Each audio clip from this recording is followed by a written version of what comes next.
Hey everybody, and welcome to FYB's live French Open coverage. Today is, what is today? Saturday, June 4th? Is that right? No, June 5th? It's like June 5th or something. You know, it's Saturday, June 5th. All right, one of these days I'm going to get the day right.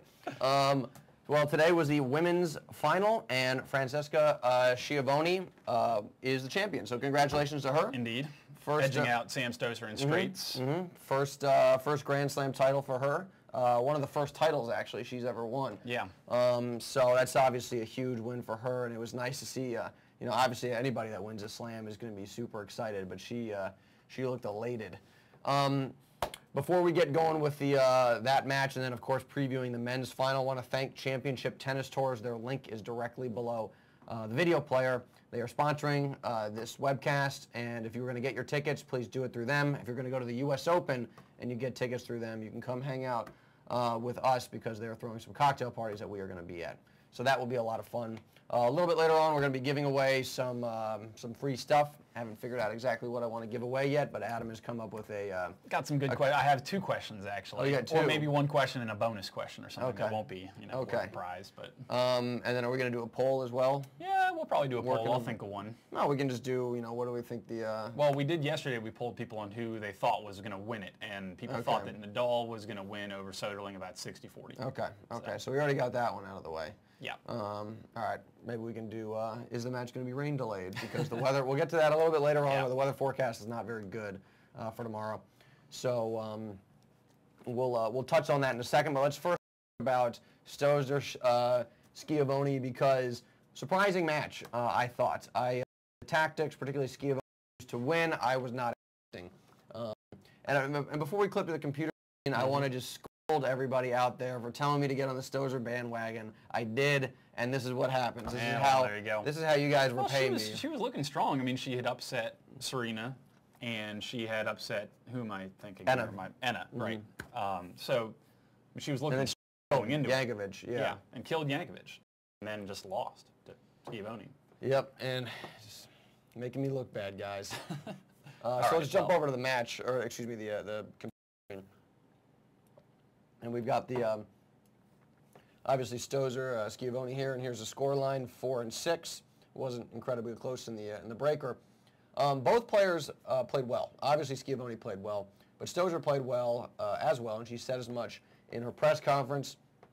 Served at a high percentage, and she was slightly negative errors to winners, but we all knew she was going to play.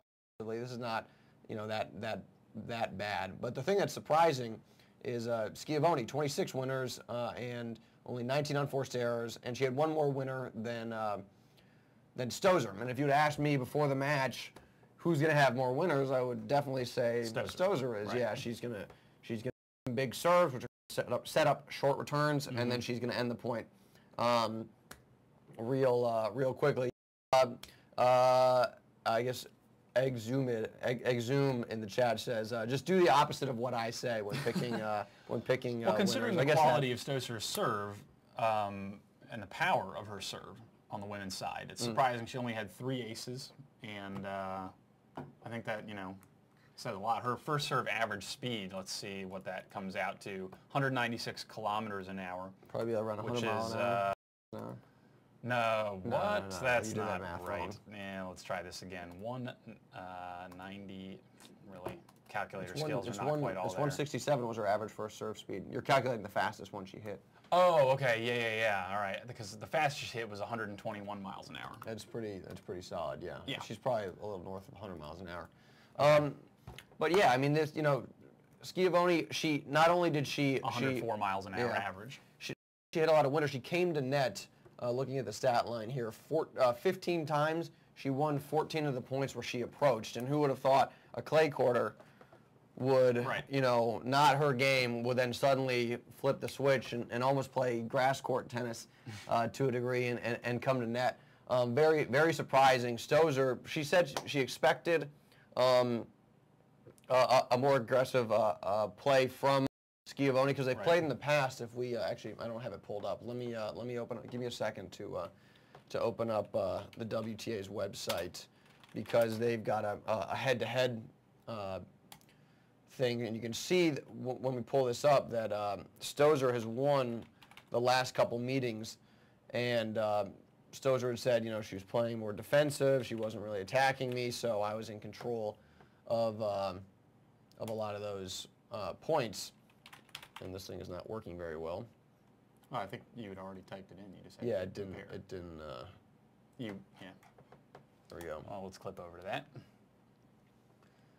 Yeah. So if you look at their head-to-head, they haven't registered the. Here's 4-1. They haven't obviously got the French up there, but Schiavone won the first time they played back in 2005, but then it's Stosur, including the French Open last year, where it wasn't very close. It was 4-2. Yeah. So, again, not only did Stosur beat her in the past consistently, but beat her playing that aggressive style. She also, it was the defensive style, the defensive approach from Schiavone in the past that wasn't as successful. So she obviously made a very nice adjustment there. Something, I wouldn't necessarily. It's hard if you are a defensive-oriented player, maybe a clay courter, a grinder, Sure. to then suddenly just play aggressively. Yeah. So that was pretty impressive on her end. She's obviously got a lot of shots, and watching earlier in the tournament, you can say this girl can hit the ball, Right. and that one-handed backhand's awesome. But you might not have expected that consistent of an aggressive effort on her end. So very nice, very impressive there. And I might have mentioned this before. Stosur played well. I mean, Stosur said afterwards in the press conference, "I thought I played well. Sometimes the other player is just better than you are." Yeah. And you just got to sort of clap your hands and say too good. Yep. So those are my thoughts on the women's on the women's side. And why don't we, with that in mind, transition to Schiavone got a call from the Italian president. Oh, really? Or prime minister. I'm not sure. Berlusconi? Which one we have. Yeah. And no, wait, was it? Was it Berlusconi? I'll have to look this up. I heard that she got a call, but let's transition. You want to go back over to the computer screen here? Well, I mean, we can just look at the. Yeah, why don't we do that? And we'll start by talking about the weather. And obviously, here's the matchup. And then if we go up to the forecast here for tomorrow, Paris, France on Sunday, June Right. 6th. Maybe I'll get the date right tomorrow. and So we we were start the saying webcast. yesterday's webcast that it looked like the forecast was actually 3 days ago the forecast said rainy. Then yesterday it said not rainy, and now today the forecast is back to rainy for Sunday. So I mean, you can see here kind of hit or miss the here. whole day it's projecting rain. Right. A little bit cooler than it has been, maybe 10 degrees cooler than the last several days. Which favors Soderling. Yeah, I mean, this is a here. huge boost for Soderling. Huge boost. Outside of it raining the entire day, so they can't even play the match. Yeah. So, well, if it's raining the whole time, that's unfortunate. But we have no, that's the same cup. We have the same glasses. As many people do. Yeah, we have. Many of the same looking glass. But yeah, so with the rain and the cooler temperature, that's really going to slow down. This is my jumbo coffee mug right here. That's really going to slow down the court, and the cooler temperature is going to help Soderling from a endurance and sort of physical standpoint. Soderling said against Berdych that the heat made it more difficult to. It was just harder to compete out there. So by cooling things down and slowing the court down, this is a big advantage for Soderling. And like I said before, I think if Soderling plays well, he's got a real shot at winning at beating Rafa. Again, particularly with the conditions like they are. Yeah. So with that in mind, let's specifically. I'm going to go over to the dry erase board in a minute and talk about what I expect to see from Soderling. We know what Rafa is going to do. He's going to, he's going to run around a lot of backhands, hit a lot of forehands, try and move Soderling around the court. Yep. Soderling, the very first try to keep rallies more than likely his forehand to Soderling's backhand, if you can. And yeah, correct. And he's going to try and keep Soderling off balance and moving, because when Soderling's not hit up, he doesn't hit as well. So Soderling's going to need to, first of all, this is somewhat self-evident, serve real well. Has to serve high percentage, I'd say around 65% or higher, and he has to bring the heat, and not necessarily hit a lot of aces, but he needs to put Nadal on defense from the beginning of the exactly. I would say that he should serve a lot of hard first serves at Rafa's forehand. Yeah. Because I actually think Rafa's forehand return is a little bit weaker than his backhand return. Backhand return, 2 hands on the racket, easy control. His swing path is a little bit more linear. His forehand is a lot of upward motion, and when you have a real fast ball and an upward motion, yeah, your window for timing is going to be a little bit depressed. Yeah. It's easier to shank the ball. So I think that might be something Soderling wants to exploit. Like somebody else said in the chat, Soderling's going to have to return well. He needs to attack particularly the second serve of Rafa. He should be able to do if Rafa kicks it to his backhand. Ball's going to be high in a strike zone, but Soderling's real strong. And he'll real be tall. Yeah, strong and real tall. Yep, about 6'4".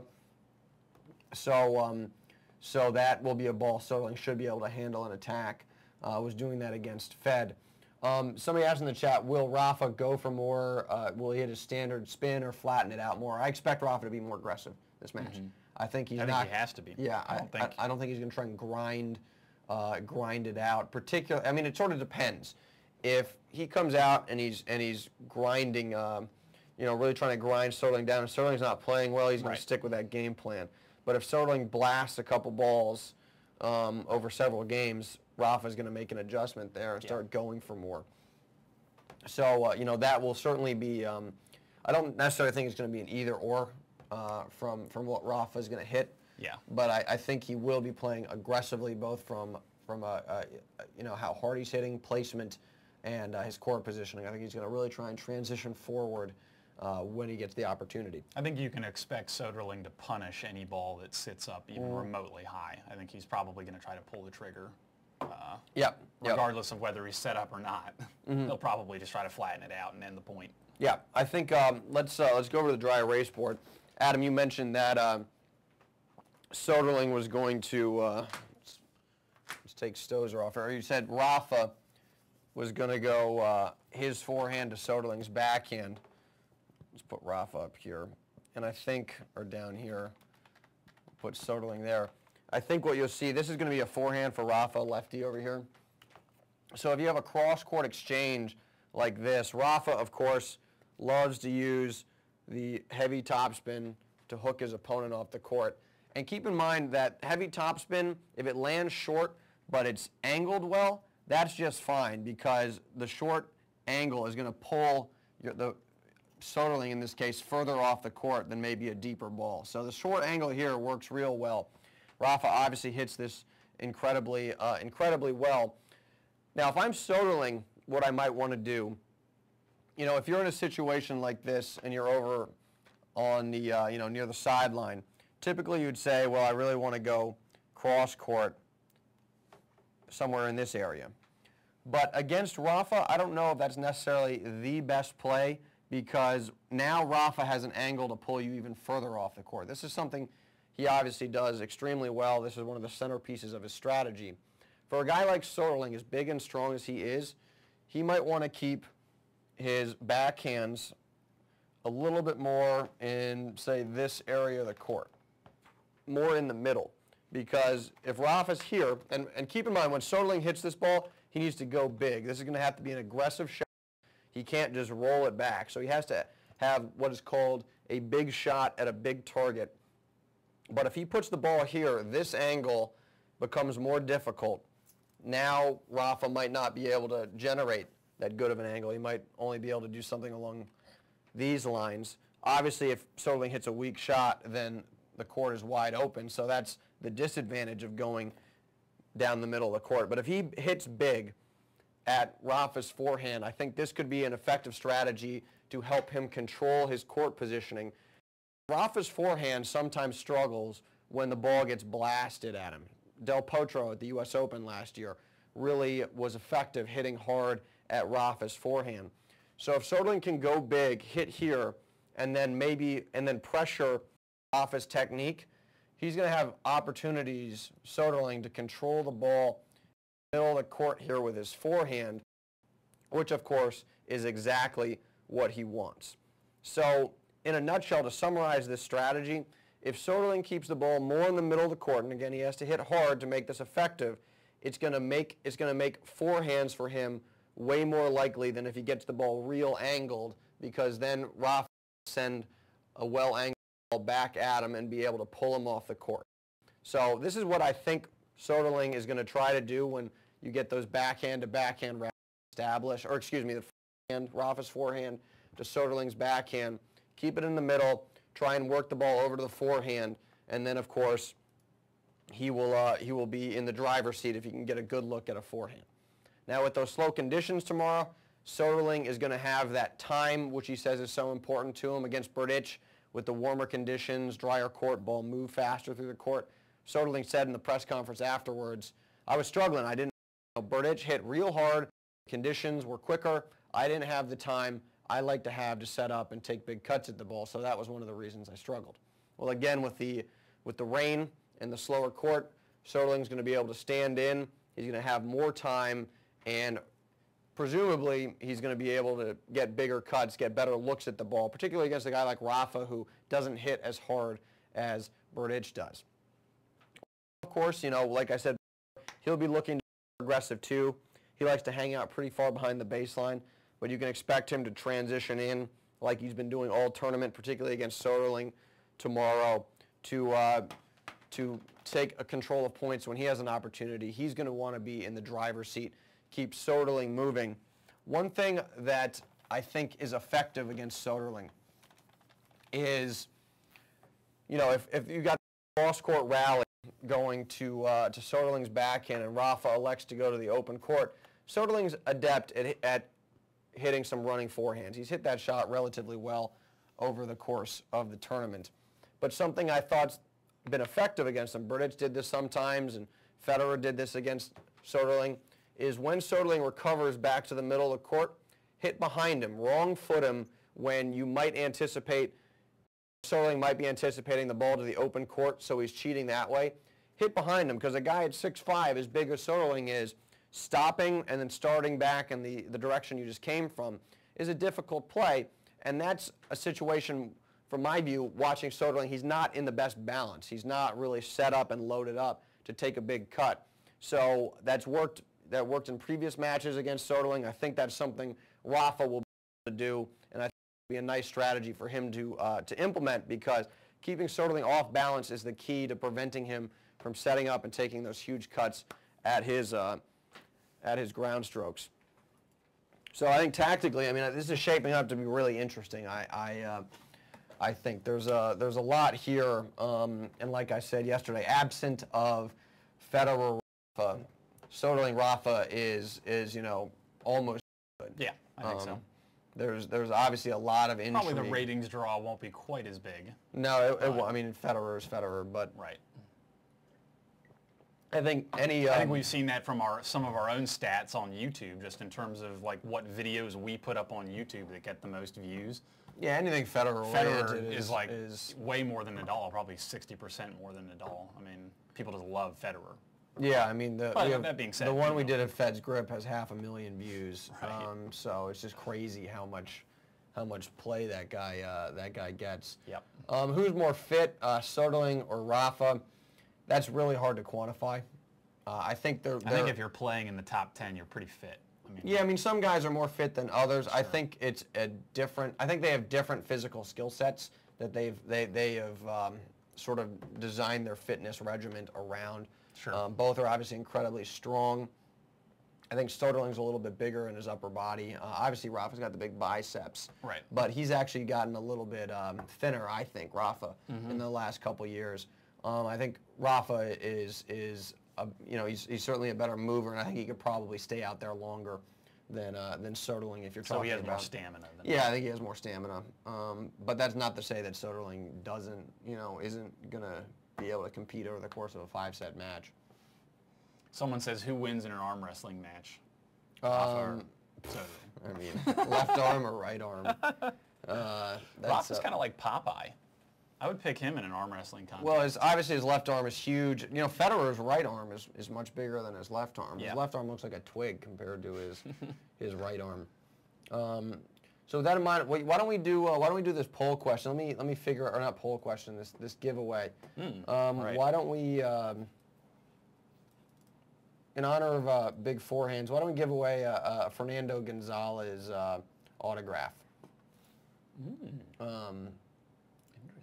We'll do that. And Adam's got the question, so Adam, why don't you cue that up? All right. Well, the question is, who is the youngest player to reach the semifinals of all 4 majors? Youngest player. Interesting. I guess in the Open era, not before the Open era. And we have an answer. Nick Guarino is correct. That's the second time he's won something too. It's Djokovic. Yeah. So. Oh well, actually, you know, I did say youngest player. I wonder if Chris ever. Well. What do you mean, guys? Yeah, I did mean guys, but let me check real quick and see if.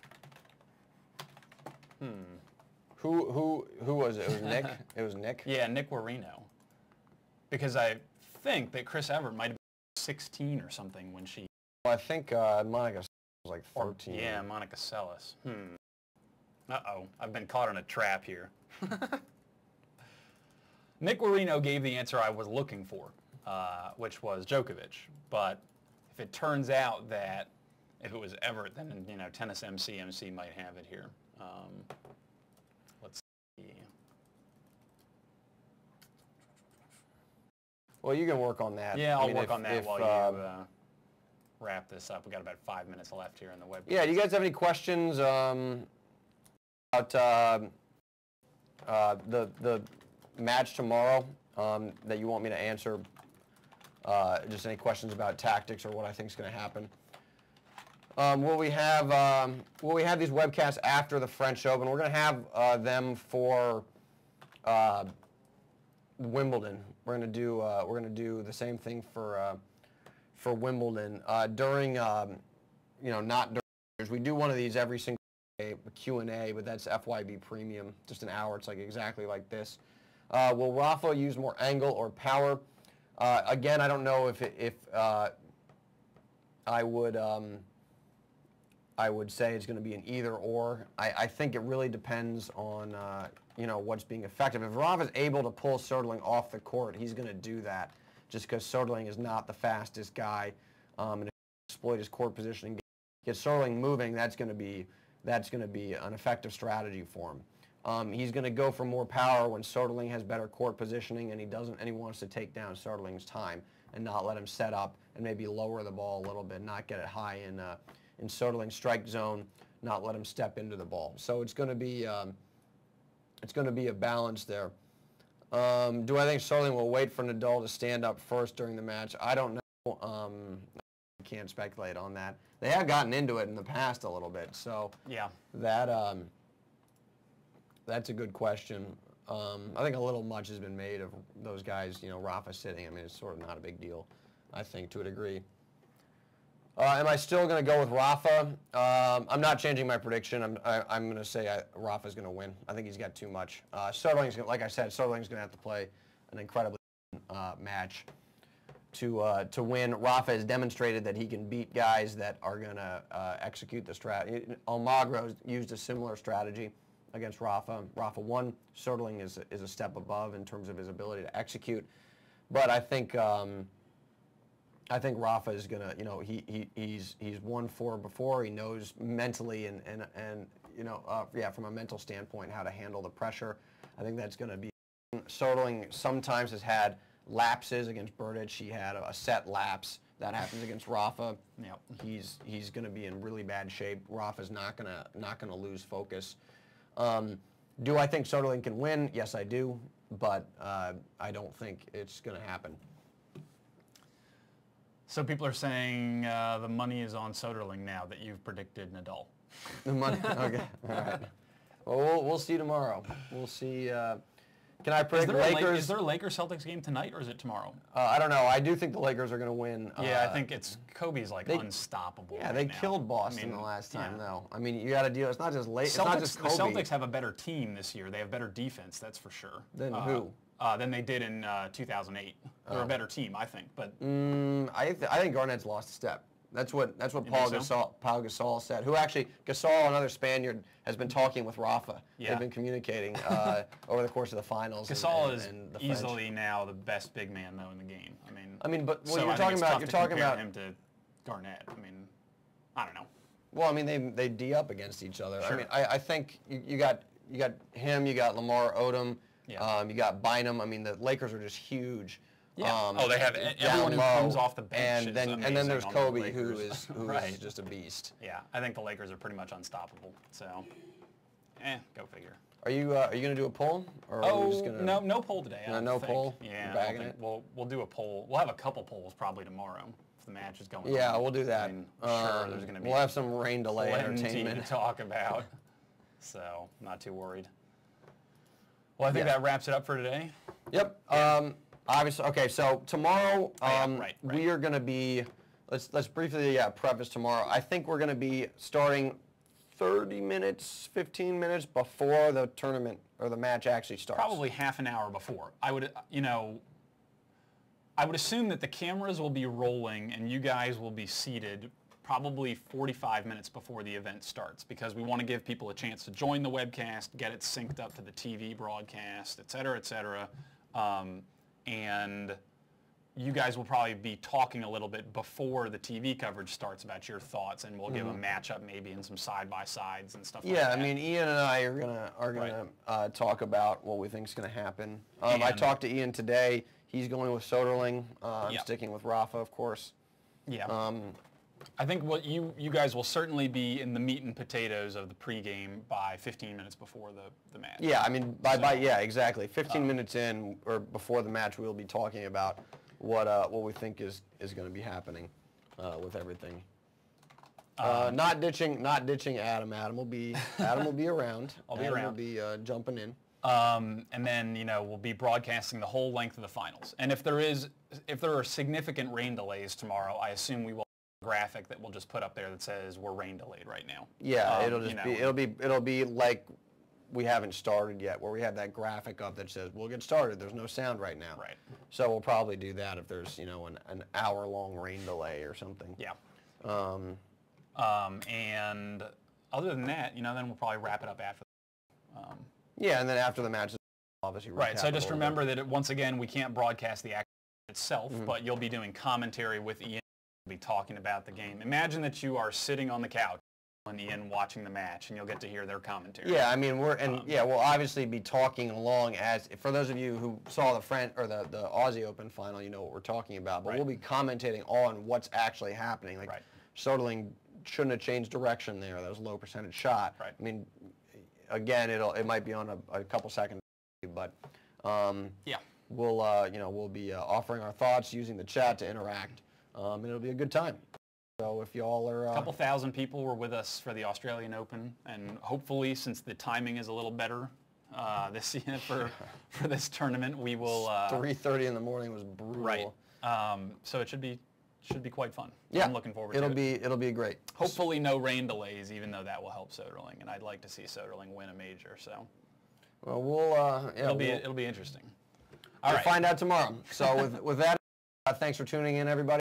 We will see you in a short little, what is that? I'm doing the math. It's taking a while. 16 hours? Yeah. Is that right, just about? Just a little bit under? Maybe 15 hours? Maybe 14 hours. 14 hours? 15 hours. I'm going to go 15, and we're going to end it there. That's why I'm a tennis coach and I don't teach math. All right. Later, guys. See you.